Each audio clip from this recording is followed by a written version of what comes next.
In Ted, I give you my assurance standing here. I know him. In Ted, we have someone who will not sell out, who knows what he believes, who knows why he believes it. He was rather well taught. And when the going gets tough, will simply get tougher. Please join me in welcoming Ted Cruz.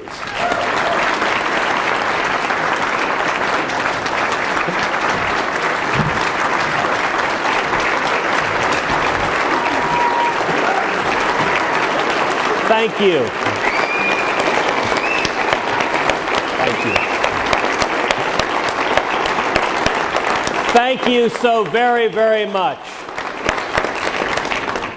It is wonderful to be with you.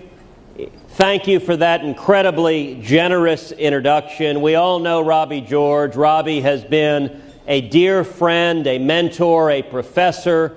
He is a brilliant scholar and a fearless defender of the principles and ideals that have made our nation great.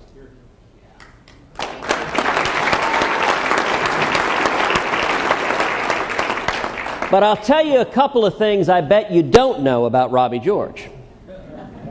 Number one, he can play a mean banjo.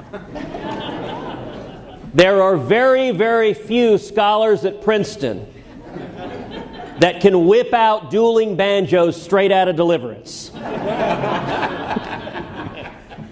And number two, he has a considerable mischievous streak. So Professor George was my thesis advisor in college. He also advised me in my junior paper. When I got my junior paper back from him, the front corner of the paper was folded down, and on it a grade was written, C+, which he handed to a 20-year-old who he knew who took himself far, far too seriously. And I have to admit, I held the junior paper, my knuckles turned white, and I began having visions of that I wouldn't get into law school, that my entire life was over. And as I sat there trembling, I flipped the corner over and it said, "Just kidding, eh?"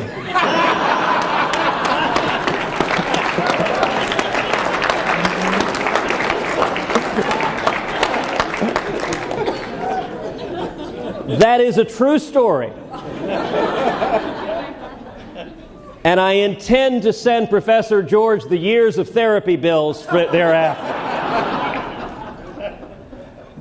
You know, together, we are engaged in a noble journey, a noble venture. I want to thank everyone who is here with the American Principles Project, because we are defending the extraordinary legacy that is this nation. No other nation in the history of the world has been as unique and extraordinary as our nation. The founders began this country by fighting a revolution. First with bayonets. And for the record, there are today more bayonets in the military than there were in 1916.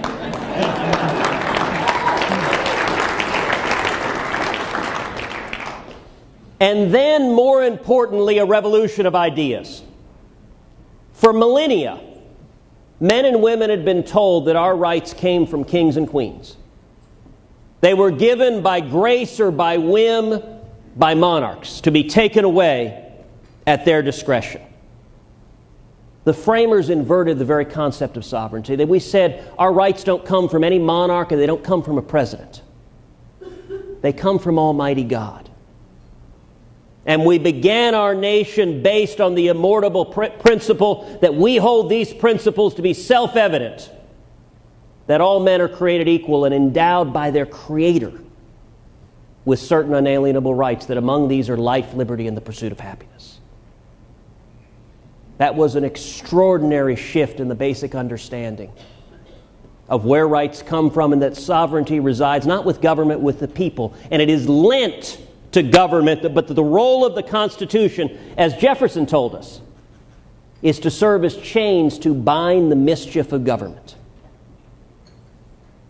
And under that system, we have seen the most extraordinary prosperity, this world has ever seen.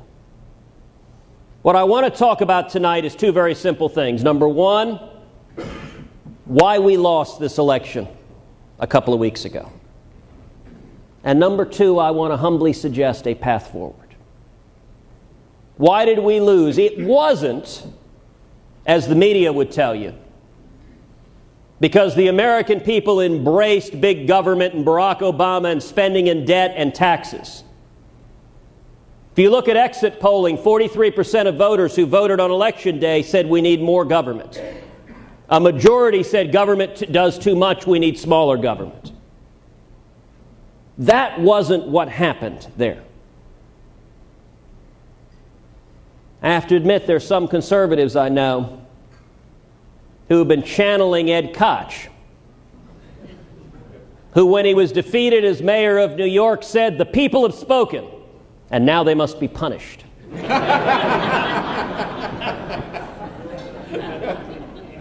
More than a few conservatives have said, well, if the voters want to bankrupt our country, let them suffer the consequences. That wasn't what the voters voted for. I'm going to suggest to you a very simple reason why we lost on Election Day. We didn't win the argument. We didn't even make the argument. Margaret Thatcher famously said, first you win the argument, then you win the election. 53% of voters coming out of the polls said the economy was George W. Bush's fault. Now, why is that? Maybe because the president said every single day it's George W. Bush's fault. And Republicans were curled up in the fetal position, so terrified of uttering the words George W. Bush, that we never bothered to contest that proposition. I mean, this was a race. How many of you have heard of the phrase, the war on women? What an utterly ridiculous notion.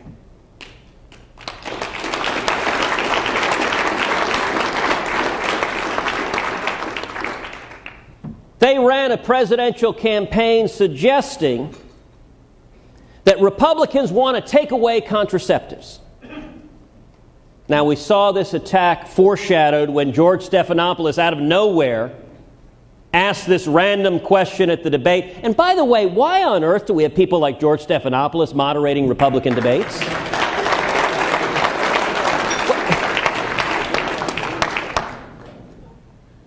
The notion that Republicans want to take away anyone's contraceptives is absolute and complete nonsense. I do not know a single Republican on the face of the planet who wants to ban contraceptives. Listen, my wife and I have 2 little girls. I'm thrilled we don't have 17.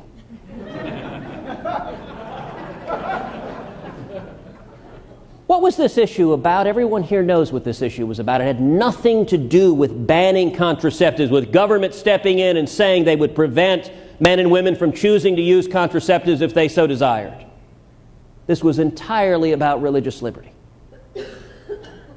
There are a lot of men and women in this room who fought the brave and valiant fight standing up and defending religious liberty. You want to think about just how far we've come.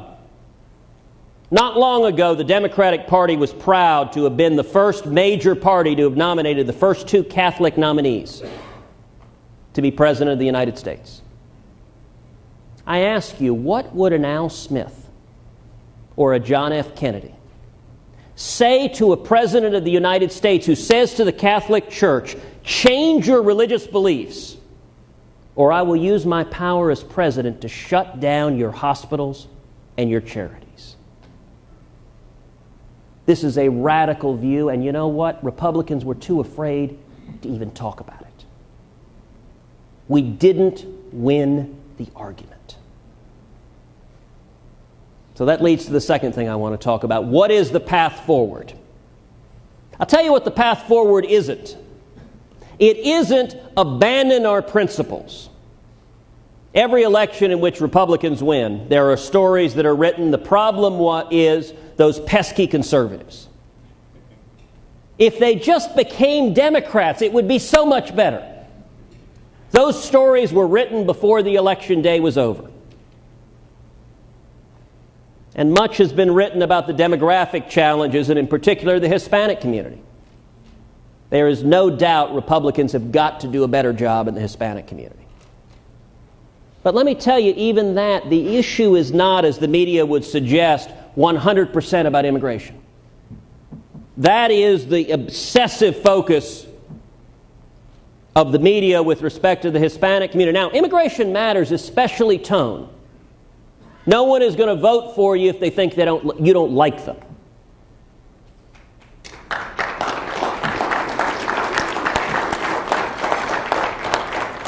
I think Republicans need to remain a party that supports securing the border and stopping illegal immigration, and at the same time welcomes and celebrates legal immigrants, champions legal immigration.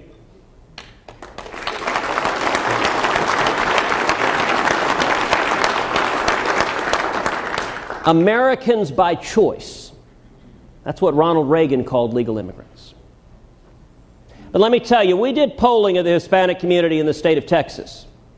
You know what the number one issue in the Hispanic community in the state of Texas was? Jobs and the economy. By 52%. Immigration, 5% gave the answer. It ain't the answer just to suddenly talk about immigration and forget everything else. I'm going to suggest instead a different path, which is that as Republicans, we need to embrace what I call opportunity conservatism. Now, what does that mean? What opportunity conservatism means is that we need to conceptualize, we need to articulate conservative domestic policy with a laser focus on opportunity, on easing the means of ascent up the economic ladder. We need to look at it from the perspective of those at the very bottom working to achieve the American dream, and every policy we talk about needs to be focused very directly on that. You want to know why Barack Obama won 71% of the Hispanic vote? The tone on immigration contributed, but I think far more important was 47%. And it wasn't that comment. Everyone, if you put a camera on their face all day long, will say something poorly. I think Mitt Romney is a good man, a man of character, a man who ran a hard, disciplined campaign. But Republicans nationally, the story we conveyed is the 47% are stuck in a static world. We don't have to worry about you. It's what that clip famously said. I cannot think of an idea more antithetical to the American principles this country was founded on. This country was founded on the principle that anyone at the very bottom can achieve anything. We embraced in that comment and in the narrative we made to this country the Democrat notion that there is a fixed and static pie. The rich are the rich, the poor are the poor, and all that matters is redistributing from the one to the other. The essence of the conservative message should be we want a dynamic nation where anybody with nothing can achieve anything.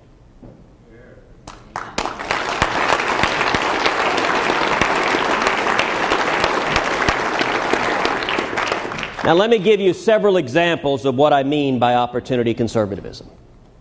Number one is jobs in the economy. But listen, jobs in the economy is not a story about big business. One of the greatest lies in politics is the lie that Republicans are the party of big business. You know what? Big business does just great with big government. Big business hops in bed with big government. They hire armies of lobbyists. They get special favors, and they do just great. Republicans are and should be the party of entrepreneurs, of small businesses, of those climbing the top, seeking to start a company in their garage and topple the big businesses that are there.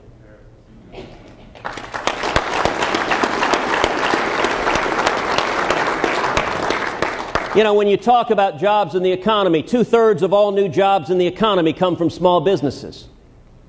Did you know there are 2.3 million Hispanic small business owners? There are roughly 50 million Hispanics in this country. If you assume 2 per household, that means 1 in 10 Hispanic households is a small business owner. If you want to look at the history of climbing the economic ladder over and over and over again for centuries in our country, it has been through small businesses. It has been through the opportunity of a free and dynamic economy. Look, if you go to a socialist nation, the rich do just fine. If you happen to be fortunate enough to be born a Rothschild, you can enjoy some very fine cognac and brandy. But God help you if you didn't happen to be born into the life of luxury. The reason why millions have come from all over the globe to this country is there is no country on earth that presents that kind of economic mobility, that ability for people to start with nothing and achieve anything. And we should have been carrying that message every single day in the Hispanic community, in the African American community, in the American community. You know, the policies of Barack Obama did even more damage in the minority communities than they did throughout the country. Under Obama, Hispanic unemployment climbed over 10%. African American unemployment climbed to over 14%. And yet we did an incredibly poor job of articulating the message of opportunity. I'll give you another example, school choice. You want to talk about a policy that is fundamentally about transformational, changing the opportunities of those struggling to achieve the American dream. You know, the rich and middle class have always had school choice. If you happen to be wealthy, if you happen to go to the Bethesda public schools, if, God forbid, those schools suddenly had a 50% dropout rate, if they suddenly had drug dealers walking the hallways, kids getting assaulted in the bathrooms, if they had 50-60% illiteracy rates of the kids graduating in one day, those public schools would be empty because the parents have the checkbooks to write a check and move their kids. School choice is entirely about giving the poor, giving minorities, giving those trapped in failing schools the same ability to demand a better option that the rich and middle class have always had. I think school choice should be the civil rights issue of the next generation.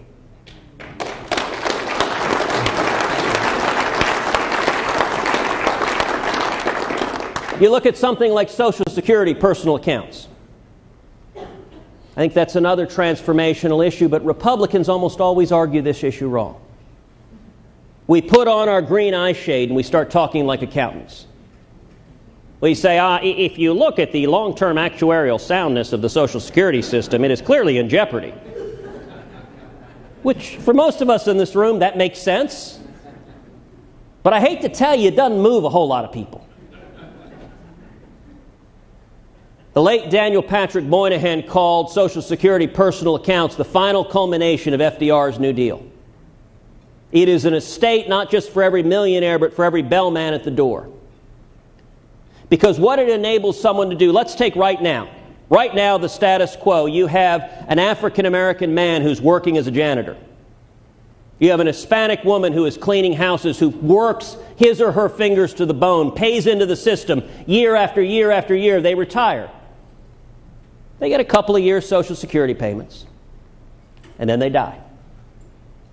That's the status quo right now. You take that very same African-American man, Hispanic woman, have a system where they can pay into the system and at the same time have a portion of their tax funds going to a personal account.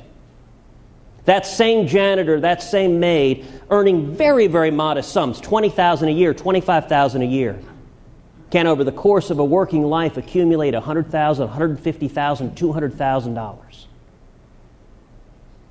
They retire, they receive retirement payments, and when they die, those are assets they own, they can pass on to their kids and grandkids. Those are assets they can use to start a business, to buy a home, to get an education. What a transformational policy. The simplest principle behind opportunity conservatism is the aphorism all of us know. Give a man a fish, you will feed him for a day. Teach a man to fish, you'll feed him for a lifetime. We need to be defending the opportunity to take responsibility for your own life, to take control of your own life, because that has been what has led to the extraordinary prosperity in this country. It cuts across virtually every issue. Sound money, something this organization has been a tremendous leader on. You know, we're in the middle of QE infinity right now. And when you see the currency debased, which, by the way, politicians love, it's the best way to pay for spending money is to crank up the printing presses. When you see the currency debased, it is a cruel tax on everyone working and struggling and saving, as we've seen gold skyrocket, we've seen oil skyrocket, we've seen food skyrocket, we've seen the cost of living for those struggling to climb the economic ladder get higher and higher and higher. And every bit as problematic, the savings and investments of those people climbing the ladders have been devalued. If you want to start a business, you need to be able to save the resources to do it. And if your government is not protecting sound money, your ability to work towards opportunity is seriously compromised.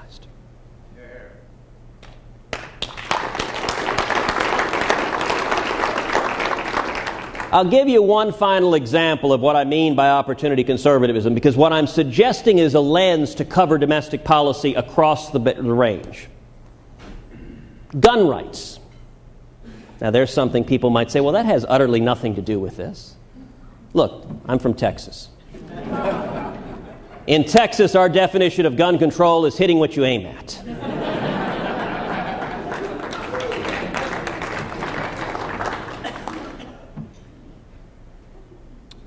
When I was the Solicitor General of Texas, one of the things I was honored to do is lead a coalition of states supporting Dick Anthony Heller challenging the D.C. gun law and defending our Second Amendment right to keep and bear arms.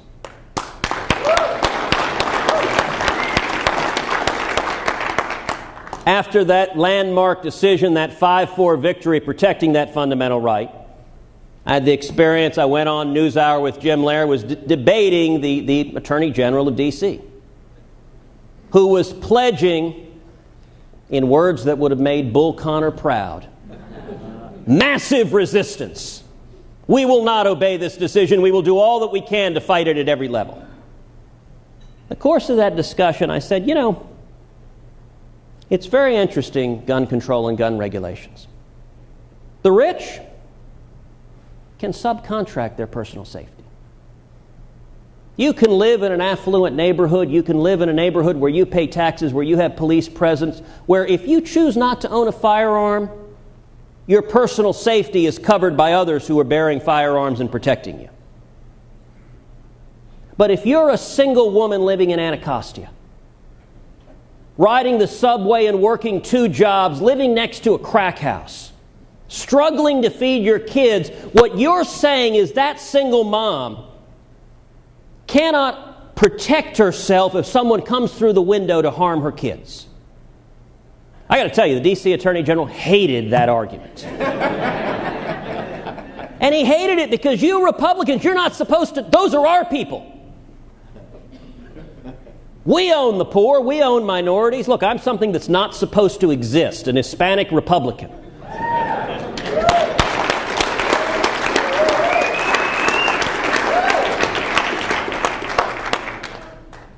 One of the saddest things about Republicans is a great many of us, we're right, and we have utterly no idea why. Let me suggest an experiment to you. The next time you see a Republican politician on television and the topic of race or class comes up, turn off the volume. Just watch his or her body language. Most Republicans think we're wrong. Can we talk about capital gains taxes? I can talk about those. How utterly maddening. Listen, the policies of the left do not work.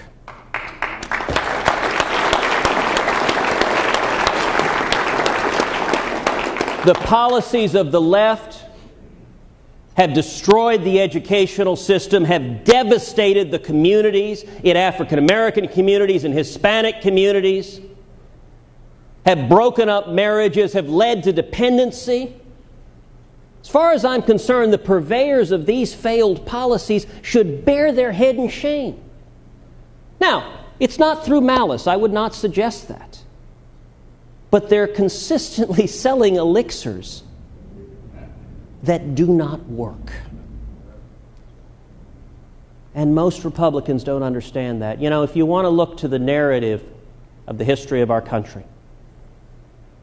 I'll share in closing briefly a brief narrative from my family and the power of freedom and a free market system. My grandfather in Cuba, when he was 17, que bueno.